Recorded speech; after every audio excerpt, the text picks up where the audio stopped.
Let's take a look at some of the other functions available on the Mi Watch Revolve Active. How to use the altimeter function. Press the home button on your watch for the main menu.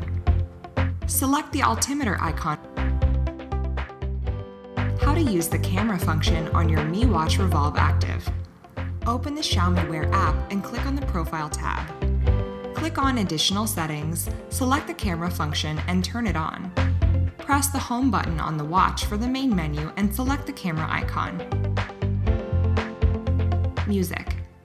Press the home button on the watch for the main menu and select the music icon. Compass. Press the home button on the watch for the main menu and select the compass icon. Follow the instructions on the watch and calibrate the compass. Auto Detect Workout function.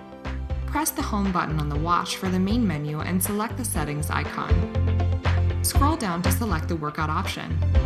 You can toggle the Auto Detect function on and off for running and walking. Display settings on your Mi Watch Revolve Active. Scroll down to select the display option.